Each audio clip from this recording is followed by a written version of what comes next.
This whole thing has got to stop. Lane Kiffin is set to be the head coach of the Ole Miss Rebels next year, the Auburn Tigers, the New York Giants, the Florida Gators, the LSU Tigers, the Arkansas Razorbacks, the Little Giants.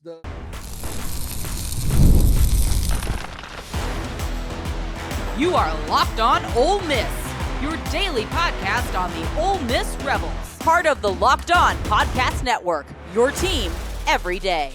Welcome to the Locked On Ole Miss podcast, the most watched Ole Miss podcast out there. I am your host, Steven Willis, a 10-year veteran member of the national media with Yahoo Sports and a former staff member at Ole Miss. We are now part of the Locked On Podcast Network, now the number one sports podcast network in America. Thank you for that. On today's show, this Lane Kiffin conversation is getting exhausting. It feels like every day there's a new team popping up as the so-called favorite to land him. We'll discuss Kiffin's own comments on how his decision-making has evolved over the years and what truly matters to him evaluating jobs. Next, we'll talk about the surprise candidate for his services who isn't even on the radar right now, but could absolutely reshape this coaching carousel in January, just when you thought this saga was over. And finally, we'll break down the Florida Gators heading to Oxford and the non-negotiables Ole Miss must execute it to keep their postseason hopes alive in this must-win matchup. All of this and more on today's Locked On Ole Miss podcast. Remember, we're free and available on all the podcast apps and on YouTube. And thank you and special hello to the insiders and everydayers who make this show what it is, your team every day. Today's episode is brought to you by FanDuel. Right now, new customers can bet just $5, and if that bet wins, you'll get $300 in bonus bets to use across the app. Download the app today. So we got another day, another betting favorite for Lane Kiffin to become the head coach of a job that is out there. This time, it is the New York Giants. The New York Giants fired Brian Daboll just recently, and because of Jackson Dart or whatever, that's the reason Lane Kiffin goes out as the betting favorite to be the head coach of the New York Giants. And honestly, it makes a little bit of sense. It makes, honestly, more sense than Florida. But we'll get into what Lane Kiffin said about coaching decisions and things like that moving forward, because there are two things that don't really jive together if we're going to be completely honest about it. But Lane Kiffin being the betting favorite to take the New York Giants head coaching job is not a surprise. It seems like every coaching job that comes open puts Lane Kiffin at the very top. He is SEO catnip, essentially. You put his name in a headline, it does better than a headline that doesn't have his name in it. It is ridiculous, and it is worse this year because Deion Sanders in Colorado aren't what they have been over the last couple of years. I thought they kind of elevated above Lane Kiffin, but that is not the case. Now, when you look at what Lane Kiffin said, because he was asked about the Florida job, with this being the Ole Miss Florida week, he was asking about coaching jobs, and beat writers are trying to ask questions in roundabout ways to try and get the answer of what's going on. It's ridiculous. It's childish. It's leading to trolling, honestly, if we're going to be real about it. But Lane Kiffin talked about how now the procurement of players is the most important thing, even more so than the assistant players and how big the stadium is, Heisman trophies. While they all factor, they're secondary to how much you have to give to players, whether it be your rev share, whether it be your collective. Now, the important thing to know on that is Ole Miss is maxing out their rev share for football. So the most amount of money for football is going in from Ole Miss. And Ole Miss's collective, though it's not Texas, it's not them, it is still a very healthy collective. And anytime they're speaking to Congress or doing anything, it's Walker Jones at the lead of that happening. But Lane Kiffin saying that and mentioning big stadiums and tradition and Heisman trophies and all that, that causes a little bit of trolling to go on. Did he mean it the same way he meant the ceiling leaking during the construction a couple of years ago when the Auburn thing came up? And was this a troll on his own fans? And I'm not 100% sure about that. One thing that is interesting, though, after all of this, That gets brought up, and like 15 minutes later, there is a link tweeted out from the Grove Collective about joining and donating. So part of me wonders if this wasn't a scheduled, planned event of what was going on. They saw the opportunity, they took it, and they're going to try and maximize it through fear of losing your coach. Now, the New York Giants is interesting. I don't think that Lane Kiffin is going to Florida. I don't think that Lane Kiffin is going to LSU. I don't think that Lane Kiffin's going to the New York Giants, if we're going to be real about it. There is one location that I'm going to tell you about in the second segment that you should probably be afraid of coming up. You should probably hope for them to win some games as this season kind of works towards a conclusion, because that job would be problematic at best. It would.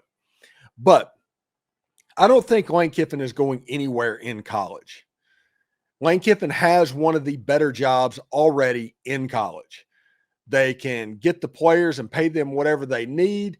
They do the money ball thing out of choice, not out of necessity. They've already had the first or second best, most talented roster in college football in 2024 at Ole Miss. It can be done. I don't think that is a dig against Ole Miss, as you would think. Now, bigger stadium, yes. Every team on the list has a bigger stadium than Ole Miss, except for like if Oregon popped open or something. Ole Miss has a bigger stadium, I think, than Oregon. Heisman trophies, nobody's ever won a Heisman trophy. We got a Maxwell, which was in 2003, which is similar to the Heisman, but they gave the Heisman that year to Jason White. And they talk about the traditions and all that. Ole Miss has plenty of that. Florida has plenty of that. That's a wash. LSU has plenty of that. Arkansas has plenty of that. Auburn has plenty of that.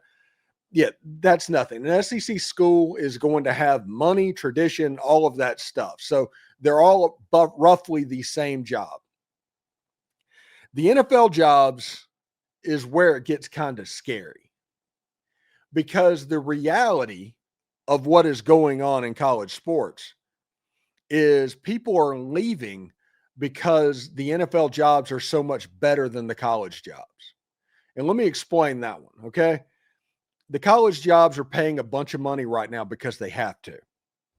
You have a situation to where you have high school recruiting, to where you have to suck up to these 15-year-old kids for multiple years to get them to come to your school. You have the transfer portal of 22-year-old kids that you have to suck up to get to come to your school. And you have to figure out a mix of exactly what the best scenario is for that. And here's the thing. Once a year, every player on your roster becomes a free agent. It's at least not twice a year like it was, but it's once a year now.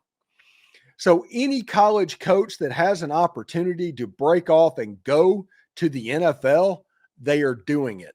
This is the system that ran off the GOAT, Nick Saban. So don't tell me that the NFL is not a better job, because it's absolutely a better job than college sports right now. But it all depends on what is important for you. He's really good at working inside the rules to roster build where he is. He's going to go to the next level at some point and be able to pull that off. At Ole Miss, at Florida, at LSU, at Arkansas, at Auburn, all of those locations, it's all about the same. It just is. Lane Kiffin will be able to function the same at LSU and Florida as he does at Arkansas and Ole Miss.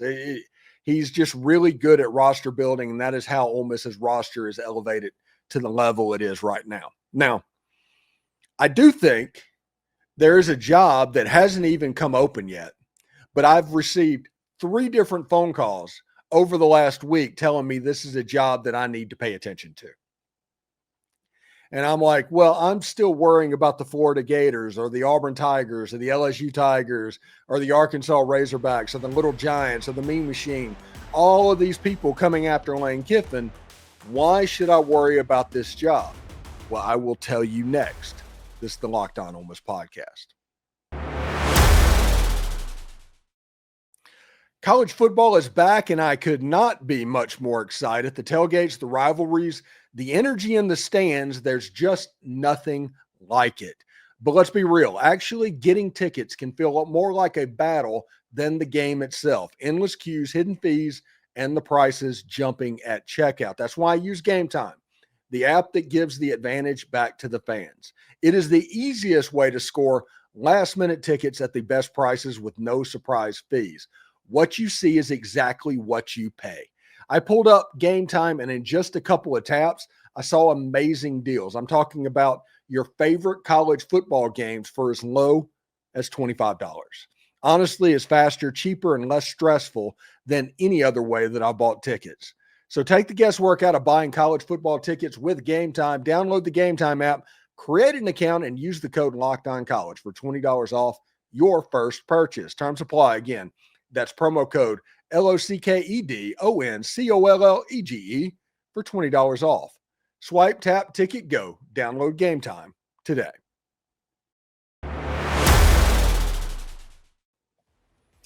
Do us a favor, like, subscribe, and comment on the video. Subscribe to the podcast on whichever audio podcast you're listening to and give it a 5-star review.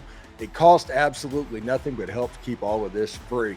Locked On is getting ready to change the game again, all in the name of having fun following your team. It's coming in December.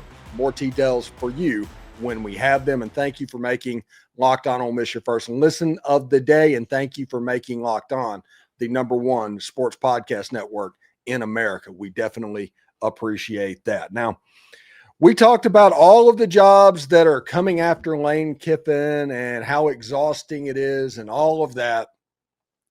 And that's not even including probably the biggest threat out of all of them. And no, I'm not talking about Bogachita High School, or I'm not talking about the Mean Machine or the Little Giants or any of those. I'm talking about a job that has not come open as we speak. But if it does, Lane Kiffin is going to probably be at the forefront of people that could potentially get that job. I've received 3 phone calls over the course of the last week, each of them mentioning that job, and they're completely separate and they don't know each other. So that makes me wonder exactly how this is going to go. And that job is the Miami Dolphins. And we know about Lane Kiffin's affinity for that area. And everything that is situated, the Tua stuff, there's a relationship there. You know how to kind of make everything work together.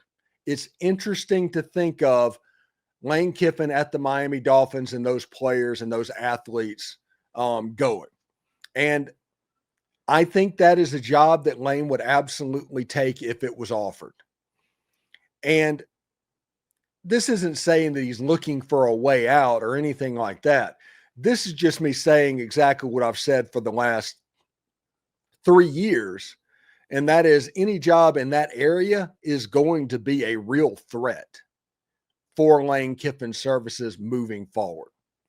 Not the Florida Gators, even though that's in the state of Florida, not the LSU Tigers, not the Auburn Tigers, not the Arkansas Razorbacks, not the UTEP Miners, not the UCLA Bruins, not the Washington Huskies, but the Miami job, whether the University of Miami Hurricanes or the Miami Dolphins, that would likely pique his interest from what I have been told. And it makes sense with him jet setting away to go deep sea fishing. He's an ocean guy. He likes it. So living in that area would probably work out for him. He had a house in Boca Raton at FAU that he loved. He loved that area. So Lane Kiffin working towards a goal, I do not think the NFL needs to be discounted. It is an easier job than college sports right now. It is absolutely an easier job.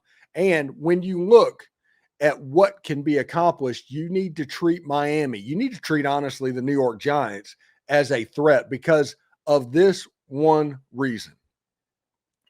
When it comes to Florida Gators, when it comes to the LSU Tigers, the Auburn Tigers, the Arkansas Razorbacks, any college job, there's a time limit. And as long as Ole Miss keeps winning, it is more likely that that time limit is going to get passed. And yes, it's real easy to say that we'll wait right now, but when it is January 15th, are you still likely to say, hey, yeah, let's keep waiting. We'll just completely throw out the future, the near future of the team to wait to get the specific coach. And they might do that. I mean, I've seen crazier things happen, but there's a time crunch. If Ole Miss beats Florida, if Ole Miss beats Mississippi State, that means December 19th and 20th is the earliest that a coach would be available. And trust me on this, I'm going to be honest to Florida fans and everybody else, Lane Kiffin is not signing anything until after the season. Anything that can be leaked out, he's not doing it. You can talk yourself into different ways that things might work. He's not doing it. So December 19th or 20th is the earliest. And honestly, you missed a signing day. Okay, whatever. You have a late signing day. They have a chance to build up their roster next year. Okay. What happens if Ole Miss wins that game? Which at this point, if Ole Miss wins their last 2 home games, it's at least a home playoff game, a place that Ole Miss is 21-1 since 2023, something like that. And it's likely going to be against the G5 team or the ACC team on Ole Miss's field. So they're likely going to be favored to win that game. I think they were a 17-point projected favorite over Virginia last week when that matchup hit the cards. What happens if they get to the bowl game? They're playing Indiana in the Orange Bowl. Let's say that on January 1st. And they beat Indiana. You're going to wait until January 10th, January 15th to hire Lane Kiffin as a coach? Because let me break something down to you real quick. When we all say that he's whimsical, we mean it. He will absolutely make a decision on a whim. That's how he operates. That's how he's always operated, which means on January 15th, if he gets the whim to stay in Oxford, he's not going to sign with you, and your coaching search is blown up. Okay? This is all part of the Lane Kiffin experience.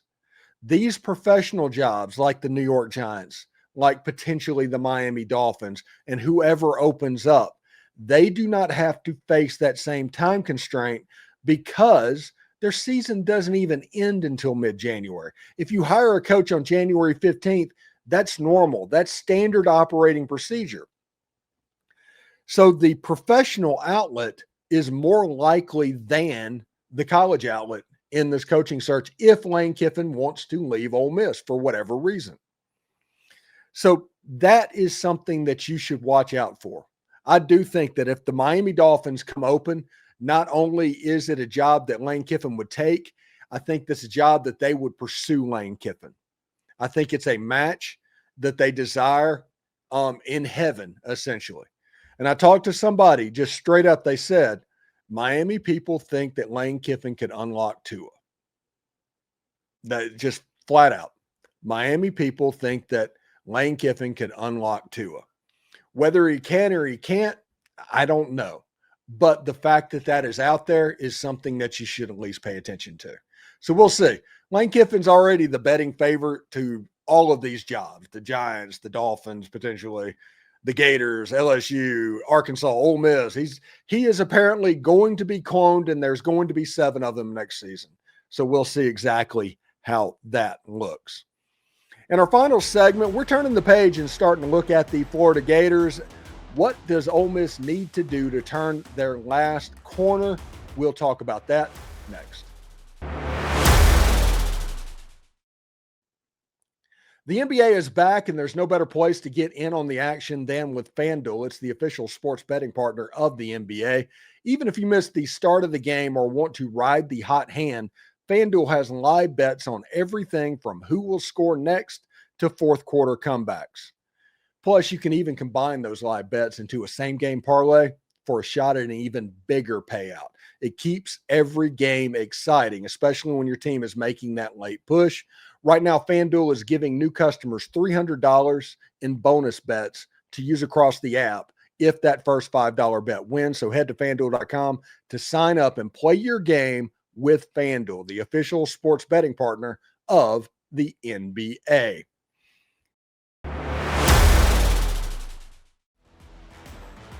And I hate that this coaching search is dominating the content that's going out, and that's the only question on everybody's mind and stuff like that. I do apologize for that. But that doesn't change the fact that the biggest football game potentially in Ole Miss history, because you didn't have these one-game show-offs, maybe other than the 1959 LSU game, pop up. You had the 2003 Ole Miss versus LSU game. That was a monster game. I'm not saying it wasn't. But Ole Miss didn't win that. So in hindsight, it's probably not going to get the flowers that it might deserve. There was a game in 1990 against Tennessee for the SEC championship. Ole Miss was 8-1. That's a big game as well. There was the game against Alabama. There was the game last year against Georgia that immediately lost its relevance because of what happened down in Gainesville. So that is why I call this Ole Miss game the biggest game in at least modern Ole Miss history, maybe in Ole Miss history, because there hasn't been many one-offs that have happened. And the reason I talk about one-offs is because if Ole Miss wins this game, they are likely going to make the playoff. I know that if you look at it right now, you can picture a scenario where there's 7, 11-1 teams, and how will Ole Miss match up against 10-2 teams that are out there? There's going to be so many of them. Whoa, yeah, I get all of that. But the reality of this is there are teams that are set up to lose games over the next couple of weeks. There's still 3 weeks left of the regular season and conference championship game, and Ole Miss is not going to potentially lose 2 and fall completely out. If they ended up at 10-2, they're going to be all right, although they will be better if they lose to Mississippi State than if they lose to Florida, if that makes sense, just because State's on the road, Florida's at home.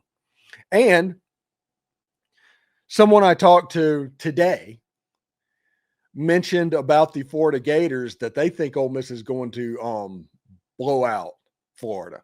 And this is coming from somebody on the staff down in Gainesville. I heard it second or third hand, so don't take it to the bank necessarily, but that was delivered to me. And a lot of that has to do with the fact that Florida has quit. They did quit against Kentucky. They absolutely did, in a horrible, horrible manner. That Kentucky offense that has not been good for years at this point didn't even punt in that game. So we'll see. So looking at the Florida Gators, you're dealing with a team that is probably going to be up at the very beginning. It's going to be very important for Ole Miss to front run in this game. You do not want to give the Florida Gators hope. You want to front run in this game. If you can get out to a 7 to a 14-point lead, well, if you get out to a 14-point lead, it's over. Florida has not come back from greater than a 10-point deficit in 60 years. It's a ridiculous stat. If you get up by 14 points, it's over. That's something to pay attention to, but also the fact that you can out-physical this team. This is a team that doesn't necessarily want any. They want the season to be over. The FSU versus Florida game at the end of the year, that is going to be the quit bowl. It just is.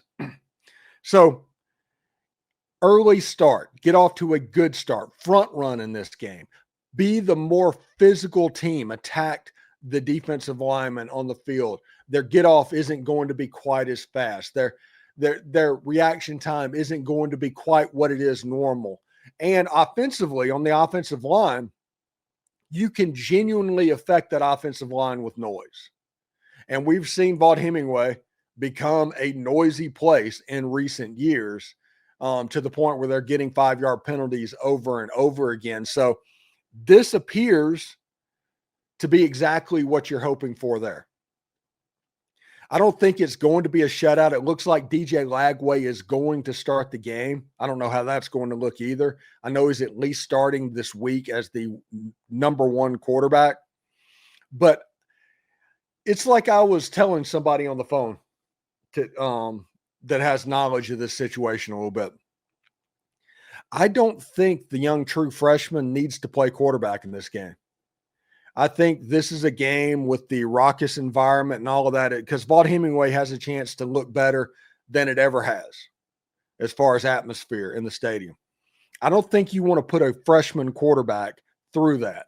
I think you want DJ Lagway to basically eat this game as much as he can. Now, DJ Lagway, he's an elite player when he's on. When he's off, he can be problematic, and he will throw you the football. So if he does, catch it. But if you don't and allow him to get confidence, he can make you hurt. Now, they're not going to have Dallas Wilson, and they're not going to have Eugene Wilson, which means Jaden Baugh is the threat. They're going to split him out at wide receiver. They're going to use him in the running back game. They're going to throw in the ball. He's a really good player. And if Lane Kiffin is smart, he's pre-portaling him right now. Seriously, if he's going to be at Ole Miss for the long term, he's pre-portaling that back. So we will see. We are still breaking down keys and what to watch for and all of that we're going to talk to tomorrow. We're going to have David Cohn from Crane & Company on the show this week. We're going to have Brian Smith from Locked On the Portal talking about recruiting. We're going to talk to David Johnson a little bit. We're going to talk to Dalen Flowers a little bit, and Tim Thomas is going to come on to talk basketball. In other words, we are going to get to about 3 shows a day really quickly. And this is going to be a big week, and we are going to be treating it as such. It should be a lot of fun, but we'll see exactly how that goes. Anyway, thank you for making Locked On Ole Miss your go-to source for Ole Miss sports. We pride ourselves on offering the most comprehensive perspectives, which is why we are the front door of Ole Miss. If you don't believe me, Google Ole Miss Podcast, see how much we come up.